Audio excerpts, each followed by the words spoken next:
Era el 19 de mayo de 1985 en el Budokan de Tokio, una arena sagrada donde solo los artistas más respetados del mundo tenían el honor de presentarse. Queen estaba en medio de su gira Works Tour, y esa noche específica se había convertido en algo legendario incluso antes de que comenzara el show. 18,000 fans japoneses habían esperado durante horas bajo la lluvia para conseguir los mejores lugares, y la energía en el aire era tan intensa que podía sentirse físicamente. Freddie Mercury estaba en su elemento, alimentándose de esa adoración casi religiosa que solo experimentaba en Japón, donde Queen no era solo una banda de rock, sino prácticamente deidades musicales. Pero a los 40 minutos del concierto, durante la interpretación apasionada de Somebody to Love, algo sucedió en la tercera fila que cambiaría no solo el curso de esa noche, sino la percepción de miles de personas sobre quién era realmente Freddie Mercury detrás de toda la teatralidad y el glamour. Y suscríbete y activa la campanita para descubrir más momentos extraordinarios que demuestran la humanidad detrás de las leyendas más grandes de la música mundial. El Budokan de Tokio tenía una reputación especial en el mundo del rock. No era solo otro venue más en una gira mundial, era el lugar donde los artistas occidentales iban a demostrar su valía ante la audiencia más exigente y respetuosa del planeta. Queen había tocado allí en ocasiones anteriores, pero esta gira era diferente. El Works Tour había sido polémico en otros países debido a los experimentos musicales de la banda con sintetizadores y nuevos sonidos, pero en Japón, los fans habían abrazado cada innovación con la devoción característica de la cultura japonesa hacia el perfeccionismo artístico. La producción de esa noche había sido meticulosamente planeada durante semanas. Cada luz, cada efecto de humo, cada movimiento en el escenario había sido coreografiado para crear una experiencia que trascendiera un simple concierto de rock. Los técnicos japoneses habían trabajado junto al equipo británico para asegurar que la acústica fuera perfecta, que las visuales fueran impactantes y que cada uno de los 18,000 asistentes tuviera una experiencia inolvidable.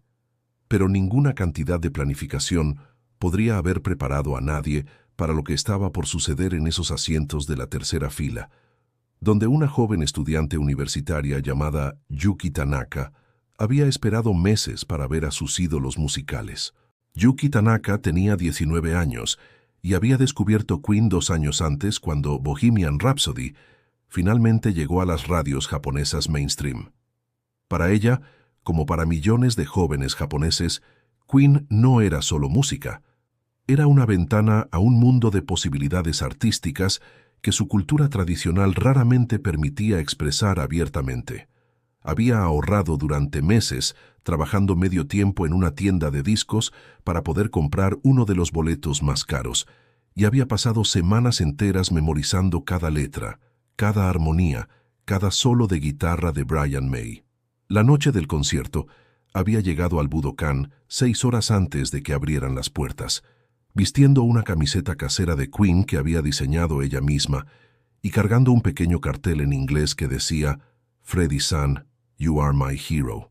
Sus amigos de la universidad habían intentado disuadirla de ir sola, pero Yuki había insistido en que esta experiencia era algo que necesitaba vivir por sí misma, sin distracciones. Durante las primeras canciones del concierto, había cantado con tal intensidad que había comenzado a perder la voz, pero no le importaba. Estaba viviendo el momento más importante de su joven vida, hasta que la combinación de emoción extrema, deshidratación por horas de espera y la intensidad sensorial del show comenzó a afectar su cuerpo de maneras que no había anticipado. Los primeros 40 minutos del concierto habían transcurrido con la precisión espectacular que había hecho famosa a Queen en Japón. Cada canción había sido recibida con una mezcla de reverencia silenciosa durante las partes melódicas y explosiones de energía durante los momentos más rockers. Exactamente el tipo de audiencia que Freddie adoraba porque entendía tanto los matices artísticos como la pura potencia emocional de la música. Brian May había estado particularmente inspirado esa noche, sus solos de guitarra alcanzando alturas técnicas que incluso sus compañeros de banda raramente habían escuchado. Roger Taylor había estado golpeando su batería con una precisión casi mecánica, pero llena de alma, mientras John Deacon mantenía el ritmo con esa solidez característica que era la columna vertebral invisible de todo lo que Queen hacía. Pero era Freddie quien estaba realmente en su elemento, moviéndose por el escenario como si fuera su reino personal, interactuando con la audiencia en un japonés básico pero entusiasta que hacía enloquecer a los fans. Había notado a Yuki desde las primeras canciones, su cartel casero, su entusiasmo visible, la forma en que conocía cada palabra de cada canción. En los años de gira, había desarrollado la habilidad de identificar a los fans más devotos en la multitud, aquellos cuyo amor por la música era tan puro que podía sentirlo desde el escenario. Somebody to Love siempre había sido una de las canciones más emotivas en los conciertos de Queen, pero esa noche en el Budokan estaba alcanzando niveles de intensidad que sorprendían incluso a la banda. La audiencia japonesa había comenzado a cantar las armonías vocales con una precisión que daba escalofríos, creando un coro de 18,000 voces que transformaba la arena en una catedral de sonido. Freddie estaba en el centro del escenario, con los brazos extendidos, absorbiendo esa energía colectiva como si fuera el combustible de su alma, cuando algo en la tercera fila captó su atención periférica. Al principio pensó que era simplemente otra fan emocionada, pero algo en el movimiento, en la forma en que las personas alrededor comenzaron a agitarse, le hizo enfocar su mirada más directamente. Yuki Tanaka, quien había estado cantando con tal pasión que había olvidado respirar adecuadamente, comenzó a tambalearse. Sus amigos más cercanos en los asientos adyacentes notaron que su rostro se había puesto pálido, que sus manos temblaban y que parecía estar luchando por mantenerse de pie. En el espacio de apenas 10 segundos, mientras Freddie continuaba cantando pero observaba con creciente preocupación, Yuki perdió completamente la conciencia y colapsó hacia adelante, creando un pequeño revuelo en su sección que comenzó a extenderse como ondas concéntricas. Lo que sucedió a continuación sorprendió no solo a los 18,000 asistentes, sino también a los propios miembros de Queen. Freddie Mercury, en plena interpretación de una de sus canciones más complejas, hizo algo que ningún artista de su calibre había hecho jamás en el Budokan. Se detuvo completamente. No fue una pausa artística, no fue un momento calculado para el efecto dramático. Fue una interrupción genuina y espontánea, motivada por preocupación humana pura. Con el micrófono aún en su mano, se acercó al borde del escenario y comenzó a hacer gestos hacia la sección donde Yuki había colapsado, dirigiéndose al personal de seguridad en una mezcla de inglés y japonés básico. «Stop, stop», gritó por el micrófono, haciendo que toda la banda se detuviera inmediatamente detrás de él. Brian May, inicialmente confundido, siguió la mirada de Freddie y rápidamente entendió lo que estaba sucediendo. El silencio que siguió en el Budokan fue absoluto y sorprendente. 18,000 personas dejaron de respirar simultáneamente, observando a su ídolo musical transformarse instantáneamente de entertainer en ser humano profundamente preocupado por el bienestar de una fan. «Por favor, necesitamos ayuda médica en la tercera fila», anunció Freddie por el micrófono, su voz cargada de una urgencia genuina que nadie en el Budokan había esperado escuchar. Los equipos médicos del venue, entrenados para este tipo de emergencias, pero sorprendidos por la intervención directa del artista principal, se movilizaron inmediatamente hacia donde Yuki había colapsado. Pero Freddie no se contentó con simplemente hacer el anuncio. Bajó completamente del escenario principal y, ante la sorpresa absoluta de todos, comenzó a caminar por el pasillo central hacia donde estaba la emergencia médica. Los guardaespaldas y el personal de seguridad intentaron detenerlo, preocupados por protocolos de seguridad y el caos que podría causar su presencia directa en la multitud, pero Freddie los ignoró completamente. Su única preocupación era asegurarse de que la joven fan estuviera bien. Cuando llegó a la tercera fila, encontró a Yuki siendo atendida por paramédicos, rodeada de amigos preocupados que estaban tratando de explicar en japonés lo que había sucedido. Freddy se arrodilló junto a ella, tomó su mano suavemente y comenzó a hablarle en voz baja. Primero en inglés y luego en el japonés básico que había aprendido durante sus múltiples giras por el país. La imagen de Freddie Mercury, vestido con su icónico traje blanco de esa gira, arrodillado junto a una fan inconsciente mientras 18,000 personas observaban en silencio absoluto, se convirtió instantáneamente en uno de los momentos más conmovedores en la historia del rock and roll. Las cámaras oficiales del concierto capturaron cada segundo, pero más importante que las imágenes fueron los testimonios de quienes estuvieron presentes.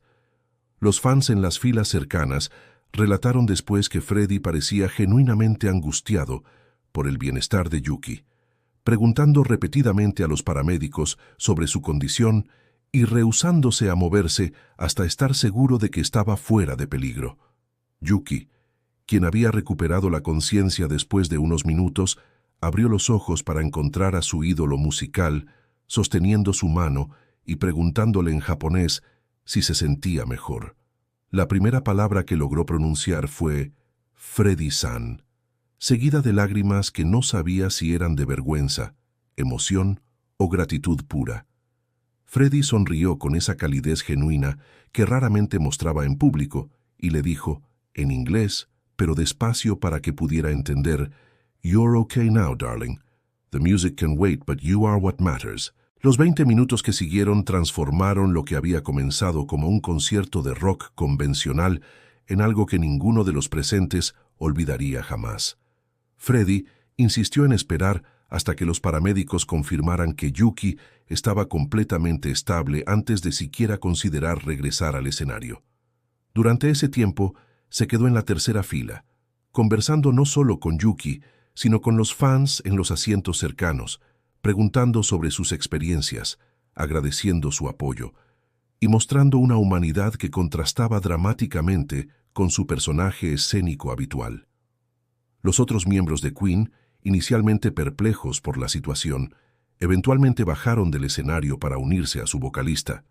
Brian May trajo su guitarra acústica y comenzó a tocar suavemente Love of My Life, mientras Freddie cantaba desde su posición en la audiencia, creando un momento íntimo que hizo que toda la arena se sintiera como una reunión familiar. Roger Taylor y John Deacon se mezclaron con los fans, firmando autógrafos y tomando fotografías, pero siempre manteniéndose cerca de Yuki para asegurar su bienestar. Cuando finalmente los médicos declararon que estaba completamente recuperada y que podía quedarse para el resto del concierto si lo deseaba, el alivio en el rostro de Freddie fue visible incluso desde las filas más alejadas del Budokan. El resto del concierto adquirió una dimensión emocional completamente diferente después de este incidente. Cuando Queen finalmente regresó al escenario, la conexión entre la banda y la audiencia había sido transformada de manera fundamental. Ya no era simplemente un show, era una comunidad de personas que habían compartido un momento de humanidad pura.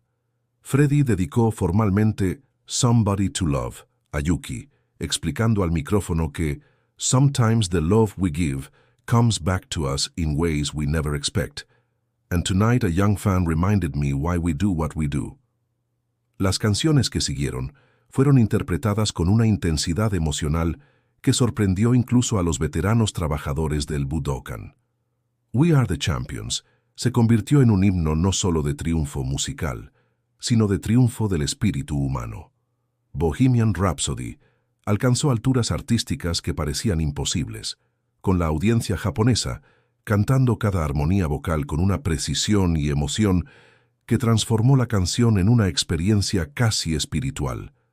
Pero fue durante We Will Rock You que algo mágico sucedió. En lugar de seguir el patrón rítmico tradicional, toda la audiencia comenzó a aplaudir al unísono, creando un latido colectivo que parecía el corazón de una criatura gigante y benevolente. Las consecuencias de esa noche se extendieron mucho más allá del Budokan. Los medios de comunicación japoneses, conocidos por su respeto hacia la privacidad y su cobertura mesurada de eventos de entretenimiento, se vieron obligados a reconocer que habían presenciado algo extraordinario. Los periódicos principales publicaron artículos no solo sobre la música de Queen, sino sobre el carácter de Freddie Mercury como ser humano. Las estaciones de radio dedicaron programas especiales a discutir cómo un gesto de compasión genuina podía transformar la percepción pública de una estrella internacional. Yuki Tanaka, quien inicialmente había estado mortificada por haber arruinado el concierto, se convirtió en una pequeña celebridad local cuando su historia se difundió. Los fans japoneses comenzaron a referirse a ella como la chica que mostró el corazón de Freddie, y ella recibió cientos de cartas de personas que habían estado presentes esa noche, agradeciéndole por haber creado un momento que demostraba que sus ídolos musicales eran también seres humanos extraordinarios. Freddie mantuvo contacto con ella durante años, enviándole postales desde diferentes ciudades de las giras subsiguientes y preguntando siempre por su salud y sus estudios universitarios. La industria musical internacional también tomó nota del incidente en el Budokan. En una era donde las superestrellas del rock eran frecuentemente criticadas por su desconexión con los fans y su ego inflado, la respuesta de Freddie Mercury se convirtió en un punto de referencia para cómo los artistas deberían relacionarse con su audiencia. Otros músicos comenzaron a citar ese momento como inspiración para sus propias interacciones con fans, y las escuelas de manejo de artistas comenzaron a usar el video del incidente como ejemplo de cómo la autenticidad y la compasión podían ser más poderosas que cualquier truco publicitario o estrategia de marketing. Los promotores de conciertos alrededor del mundo comenzaron a revisar sus protocolos de emergencia médica. Pero más importante aún, muchos artistas comenzaron a insistir en tener más interacción directa con sus audiencias durante los shows. El momento Yuki, como llegó a ser conocido en los círculos de la industria musical, demostró que la vulnerabilidad y la humanidad genuina podían crear conexiones más profundas y duraderas que toda la teatralidad y producción elaborada del mundo. Yuki Tanaka eventualmente se graduó de la universidad con una especialización en trabajo social, inspirada directamente por la compasión que Freddie Mercury había mostrado esa noche en el Budokan.